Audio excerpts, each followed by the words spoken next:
Welcome to Come and See, your podcast for finding truth in a world of chaos. Brought to you by Living Waters Abide Ministries.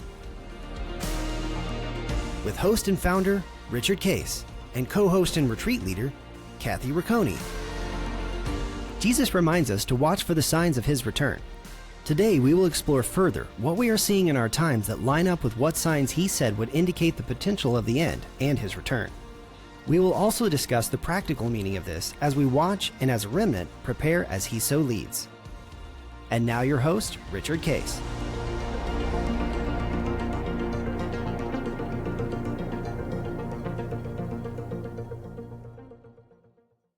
Well, welcome everybody. This is End Times Friday. This is part 2 of our update on Israel. We had Eric, particularly, and what was your nephew's son name? His name is Miles Rosenblum. Miles, yeah.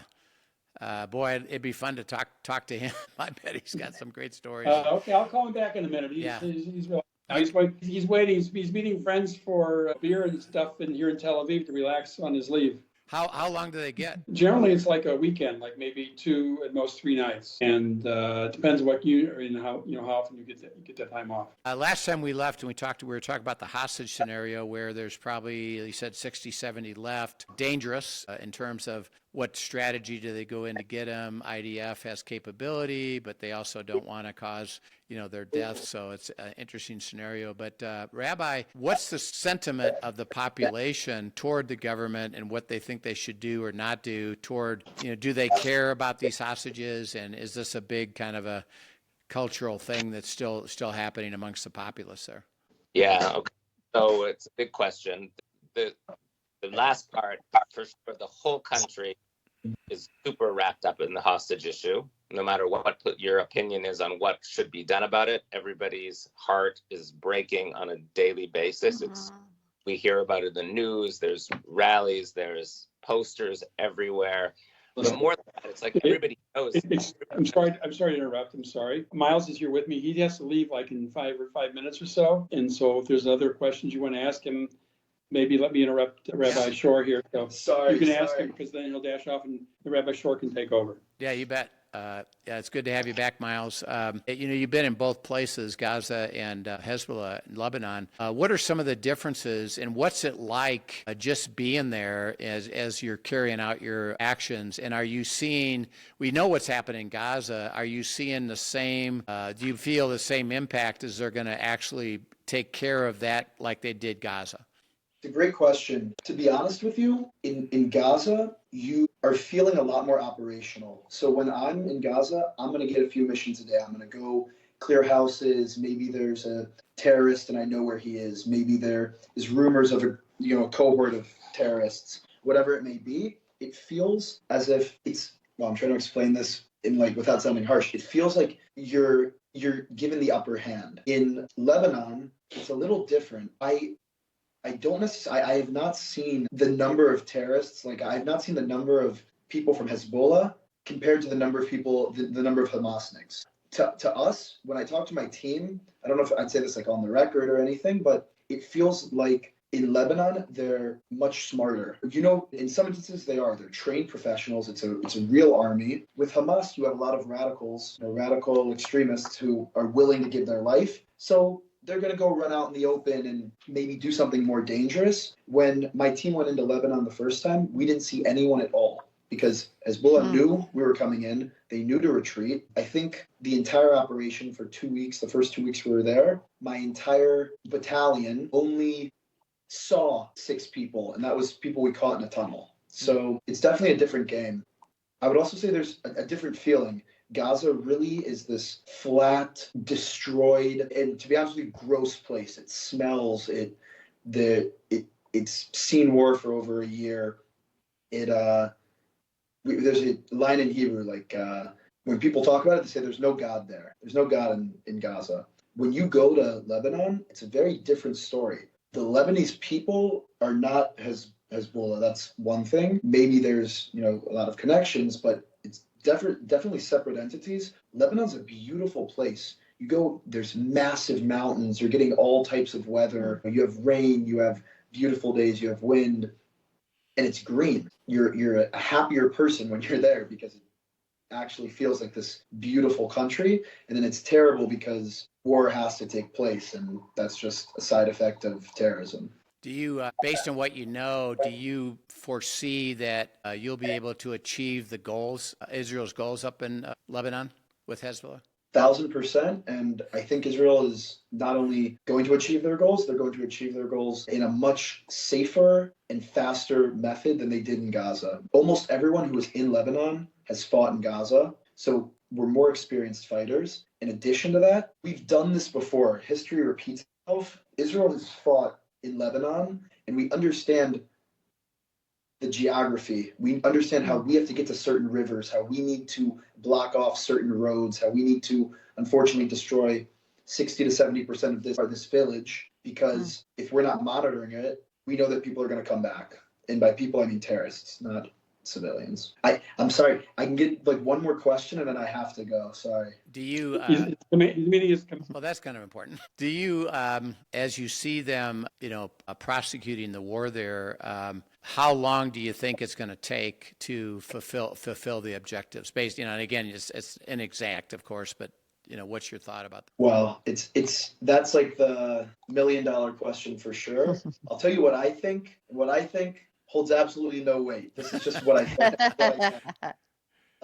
So I think, obviously you have two wars. On one hand, you're dealing with the North, and it's not the same war, it's not the same goals. In the North with Hezbollah, it's not completely eradicate, dismantle, and destroy the system, because you can't do that. Hezbollah is too strong, they're too backed by Iran, and they have too many people. With Hamas, it's possible. And that's why you see that the war in Gaza is taking so much longer and is so much more in depth. I think up north, we have certain goals. An example that's like very public is we want to bring the citizens of Israel back to their homes, the ones who've been displaced north. If this is what I think within the next 3 months, citizens will be back in the north. That being said, it could be 3 years. What do I know? From what I feel and how we're operating, I think it's going to be 3 months. I don't think it's going to be a while. Gaza, on the other hand, feels like things are wrapping up. I say this because there's a lot of terrorists we're seeing in Jabalia right now. It's a city, a massive city in Gaza, in the Gaza Strip. We've been there,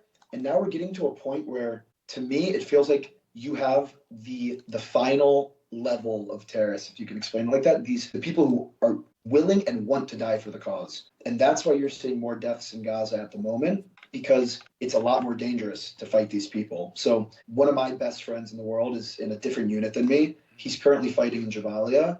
I think the other day, 4 kids on his team were unfortunately killed. It's heartbreaking because they're sending people in to fight Israelis, not just Israelis, but a part of Judaism. And I'm sure, I think Rick told me you guys are evangelical, right? Yes. Evangelical Christian. So a huge part of Judaism that I'm sure you know is we value life over everything. Right, you can right. put any rule to save a life. You can do the ability to live is the most important thing to Israelis. And I think that as much as we value life, that is how much these final terrorists in Gaza value death. Yeah, So right. it's a really terrible thing. And finally, Okay. I know you got to go. Thank you so much, Miles. We appreciate it so much. Thank you. Thanks, Miles. Okay. I Be grew up with blessed. Denny, and he went to UC High with me. You went to U City? You're from Clayton, Go Greyhounds. But right up the street. Right up the street from me. Wow. Well, that's amazing to hear. Really, thank you guys all for just being interested in what's happening. Thank you so much for care. sharing it. Smiles. Rabbi, go ahead and pick up. You were talking about that it is front and center. Runs. What do you see as where that's going to go, or what do you think is going to continue? What has to happen here? Yeah. So and I was saying that everybody is concerned, and it's very much in the consciousness of Israelis on a daily basis because in the news constantly. But also, we all know people. One of my close friends, we were talking about mountain biking. One of my close friends from mountain biking, who biked with me last week on the ride, is John Poland, whose son is Hirsch Goldberg Poland, who was at the Nova Music Festival, had his arm blown off in a shelter, then kidnapped and was kept in tunnels for a year, and then executed about a month ago, maybe it's 2 months ago now. And everybody knows these stories, and they know their parents, they know the cousins, they know their kids are friends with these people. So it's very, very much. But it's 101 people that are kidnapped. It's just that a lot of them may be dead now.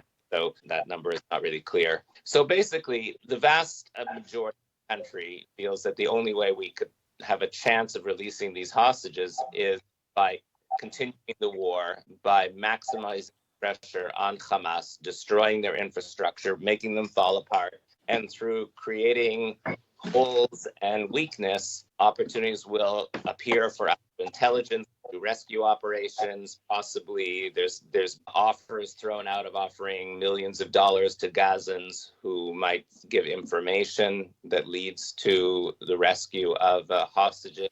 So most people believe that that's the approach. There is a small minority of very vocal far left people in Israel, very vocal with a lot of backing from the media, who are using this as another way to attack Bibi and the government, and they blame the government for the lack of return of the hostages. And those people, and again, it's a small minority, believe that there should be an agreement made with Hamas at any cost, even if it means withdrawing completely from Gaza, stopping the war, stopping our efforts to destroy the terrorists, leaving ourselves potentially wide open for another attack from Hamas. And they believe it's just a deal at any price is the line that they use. And the problem with that is, for one, Hamas, we could make any potential deal with Hamas, and they haven't agreed to any proposals that have been made over the last close to a year. So we don't know if they would agree to any deal. We don't know if they even know where the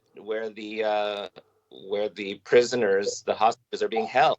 Different organizations. It could be the PFLP, it could be other terror organizations, or it could be Hamas has lost track of them.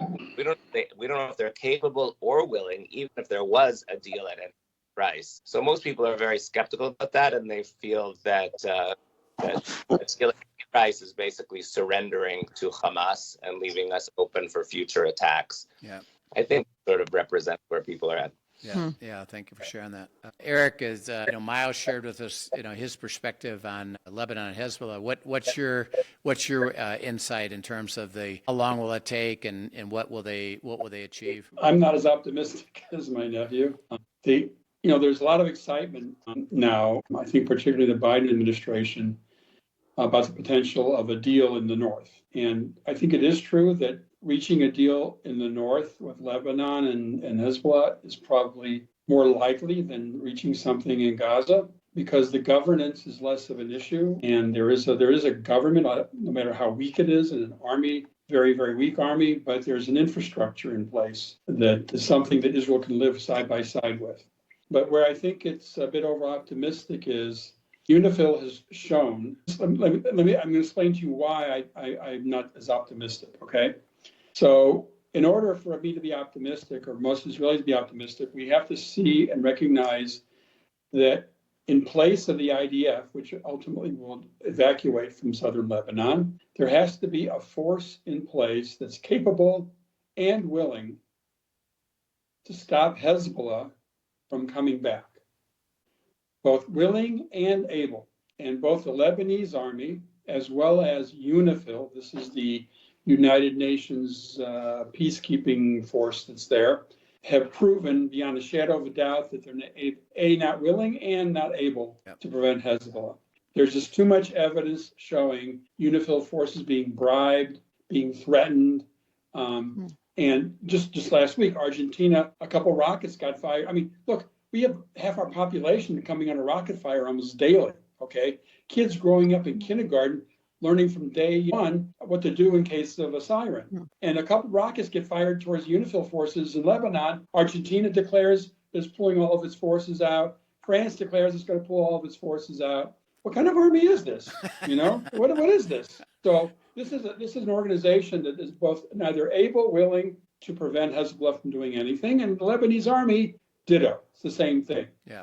So if Israel were to evacuate tomorrow, within anywhere between 3 months to a year, Hezbollah will be back. Yeah. Will be back carving out tunnels, getting the arms, building its arm, rearming itself, and making its threats once again. And so Israel is insisting that it have the ability and a tacit understanding, especially with the United States, that should it see Hezbollah re-entering with arms and no one stopping them, then Israel will reserve the right to do so, okay?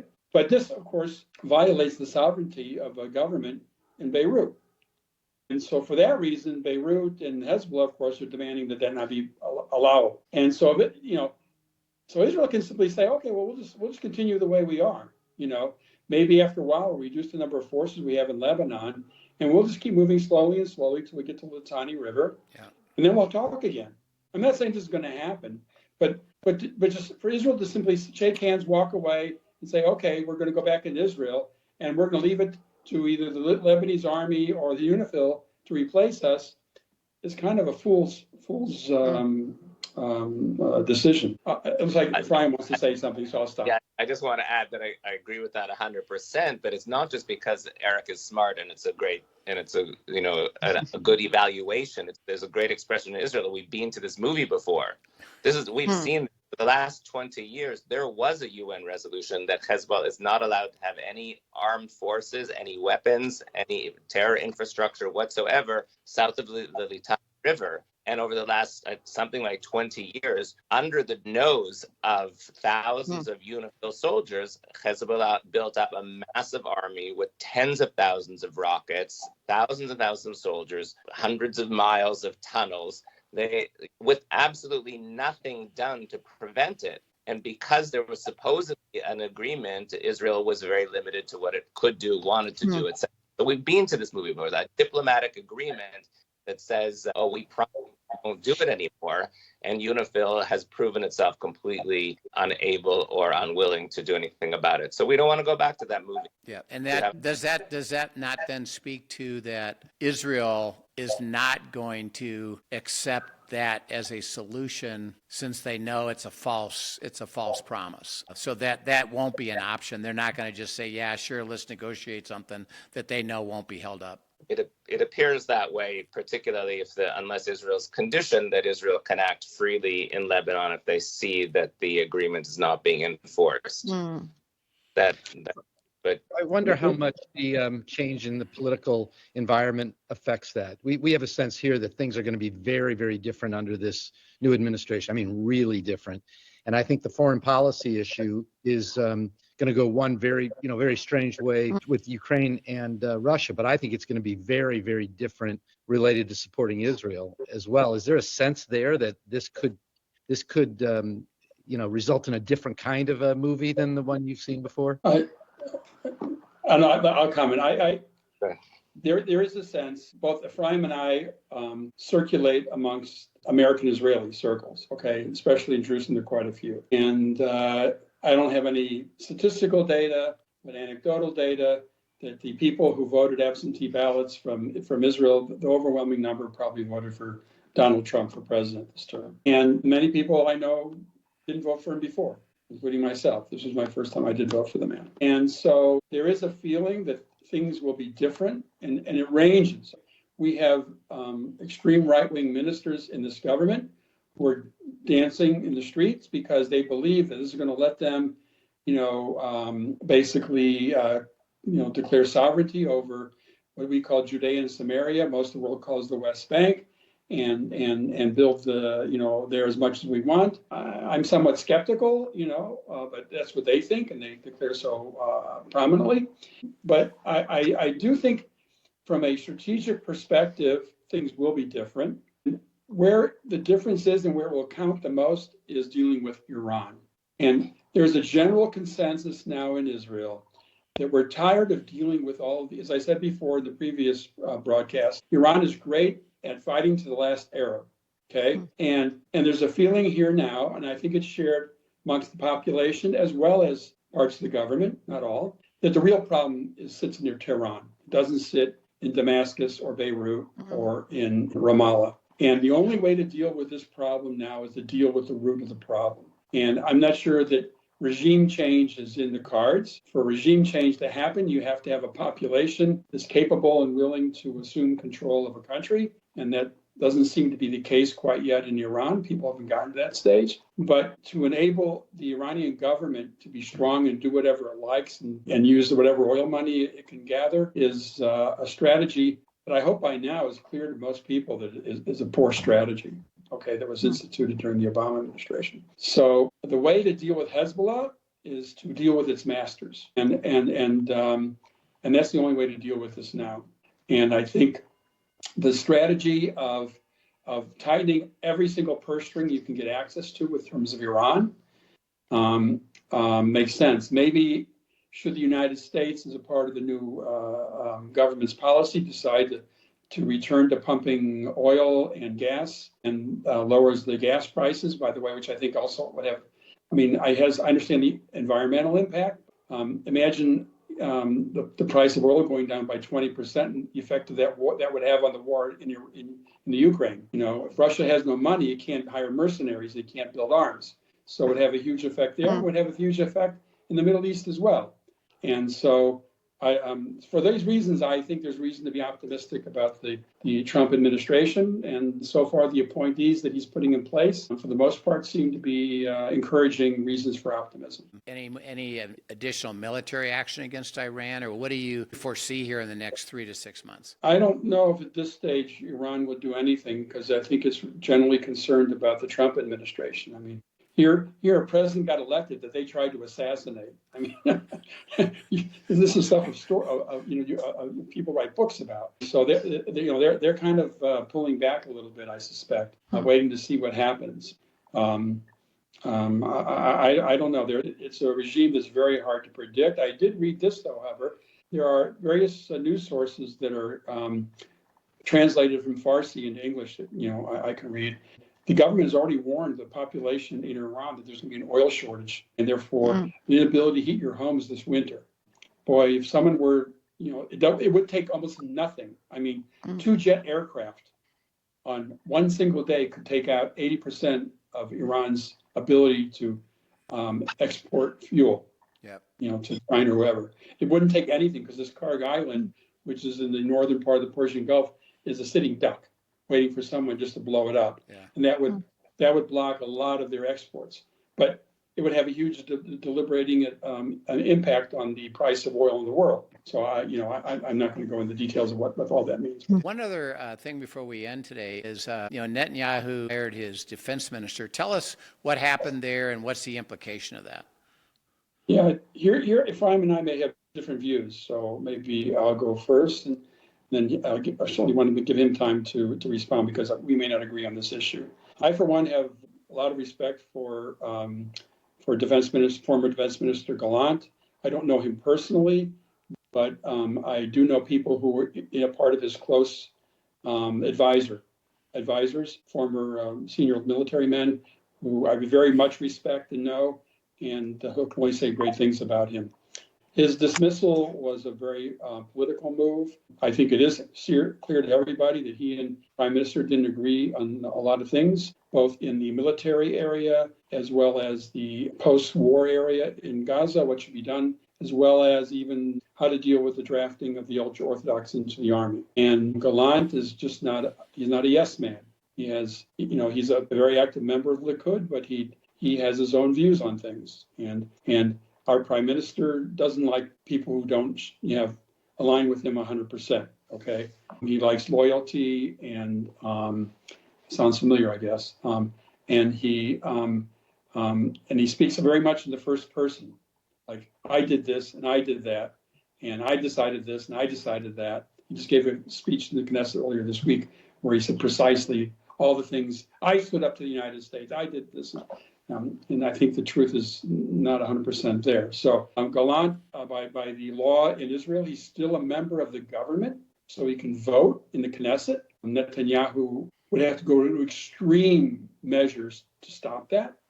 It's part of the way the parliament's structured, and it's not likely, as I said probably before on this broadcast, there's a major issue coming up in terms of the drafting of the ultra-Orthodox into the army, and it's a kind of issue that has the potential of bringing down the government, because it is well known there's a shortage of personnel in the army now, and the population is looking for ways of spreading the pain across more of the population. There are reservists in this country. These are people who are not in the active army but got called up.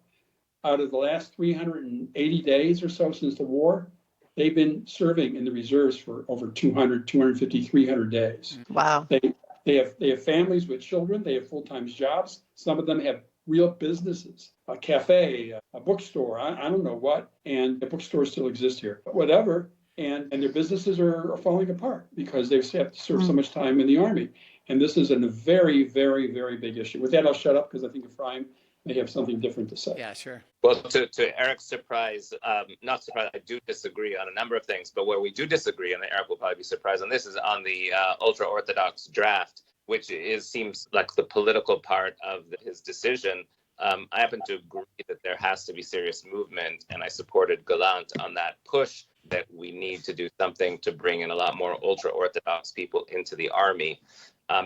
In my opinion, it was unfortunate that that was a part of the decision, because I think that I think that it was a reasonable decision for Bibi to do, because Gallant was consistently undermining the government, even though he was in the cabinet. And while it's perfectly fine for him to have his own opinion and to disagree with the government, but as the Minister of Defense, when you go public, the public should be defending the government's positions, not undermining it. And he was consistently taking up the Biden administration's positions, which generally connected to appeasement and concessions. One example was the entering into Rafah and the southern Gaza Strip, which most people see it was completely essential for the war effort, but the United States was super against it, warning in the strongest possible languages of the consequences if Israel did do it. And Bibi was determined to do it because it's so essential, because all the smuggling of terrorists and arms and everything come in from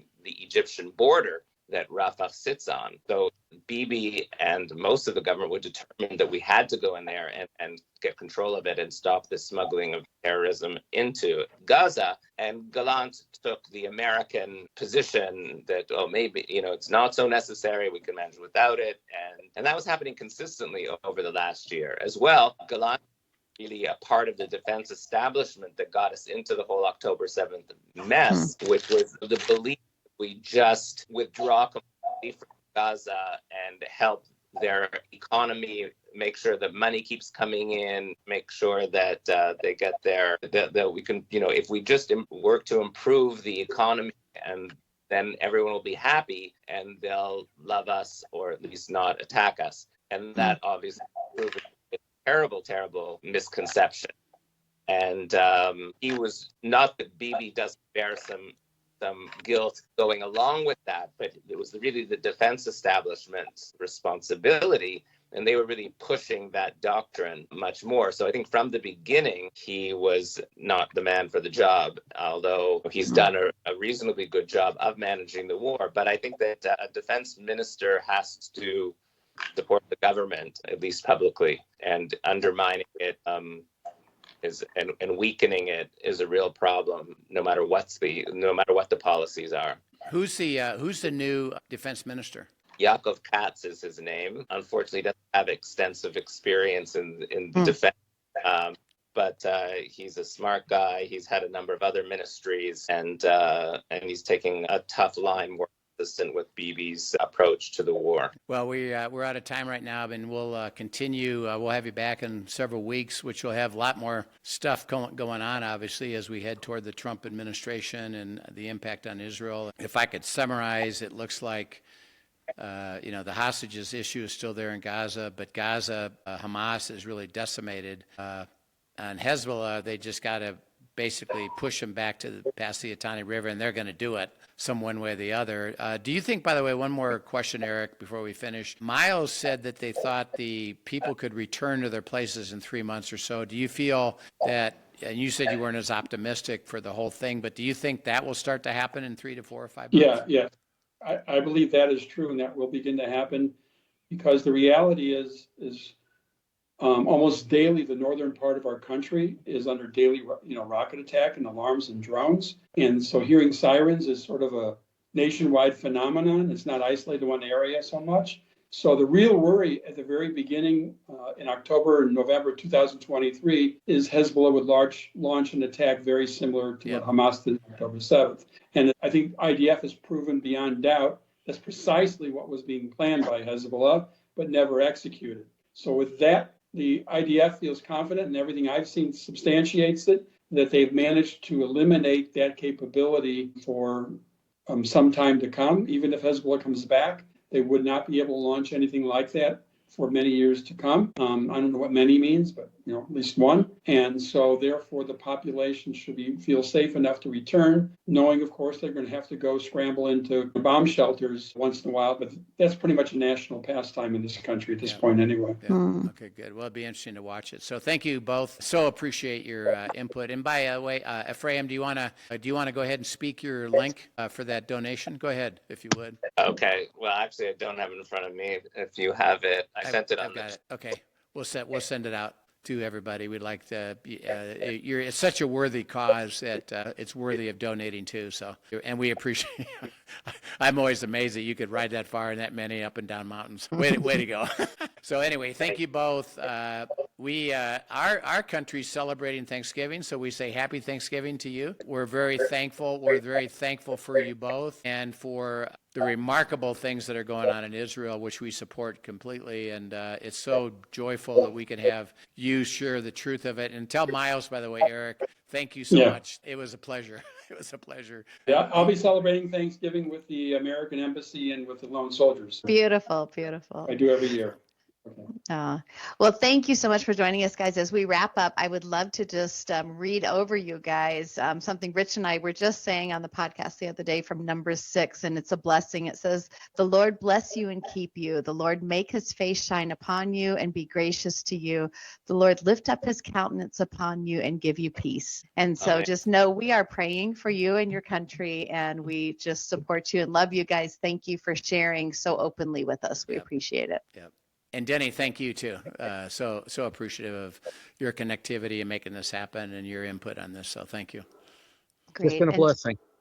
And to our listeners, if you have questions, be sure to send them in to us at questions@abideministries.com. And we look forward to seeing you next time. Yep, we'll see you then. Thank you for joining us for today's episode of Come and See, your podcast for truth in a world of chaos.